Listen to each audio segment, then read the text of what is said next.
It started when Detroit Public Schools had rising enrollment every year in 1990. Every year the enrollment rose, even though the population was declining because of the programs that they were offering. DPS had a $93 million surplus when the state took over in '99. DPS had not only a surplus, they had rising test scores.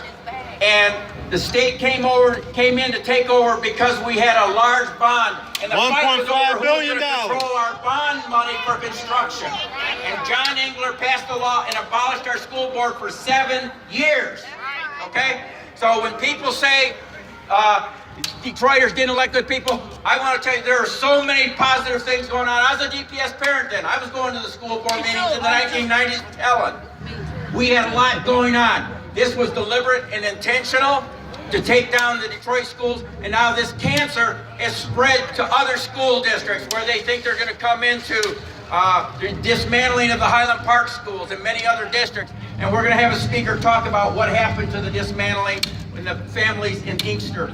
But right now, I want to introduce the superintendent of the East Detroit Public Schools, because they are going through what we've gone through, and they're mounting a strong fight.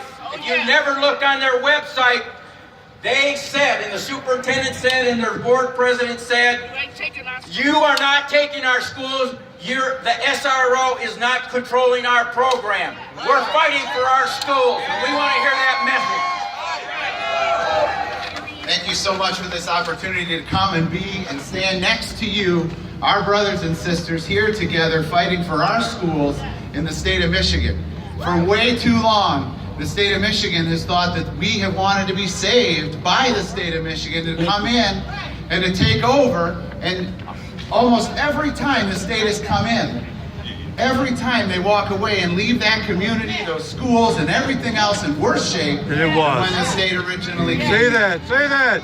East Detroit Public Schools, we were the first district, and I'm afraid there may be more that may be coming if this is allowed to continue in this state. We were the first district to be assigned a CEO, a chief executive officer, because the state believed that our students would be better served not by our local community, not by our teachers who cared so much about our kids, and not by our own families and community, but they thought we'd be better served by somebody from the state level, a chief executive officer who'd come in and tell us how to do our business. East Detroit Public Schools, when they came for our schools, we said, not today.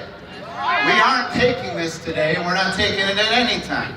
We immediately brought a lawsuit against the state of Michigan. We brought a lawsuit against the chief executive officer himself, and we have been successful at restraining the state's ability to come into East Detroit Public Schools. All right. The other celebration point is we had 4 schools. We're a smaller district, but we had 4 schools that were on the priority list.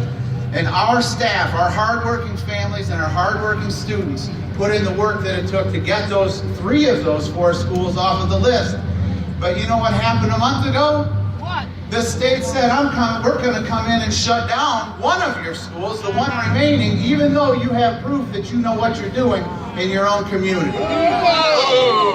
We were on the same list as the other 38 schools across the state of Michigan. Today's fight, although we're here in Detroit, today's fight isn't just about Detroit.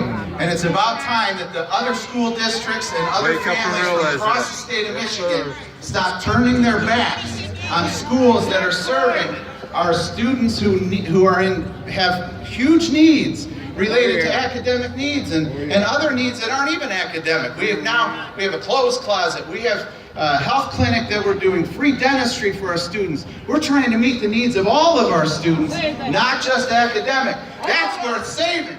Oh yes. Every school matters. Every school matters. Amen. One other thing I want to share with you in case you're not aware.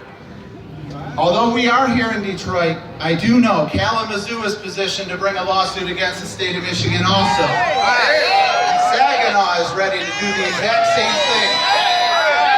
Because of everything that's happening here, people being tired of this kind of model of state takeover that hurts kids, it hurts our communities, people are saying, not today, not here. We're not going to allow this to continue. Just know we're all in this together and we're all keeping moving forward. That's why we're here today from East Detroit to support this rally, because this isn't just about Detroit. It's about all of our kids in the state of Michigan. And it's about time that Lansing listens.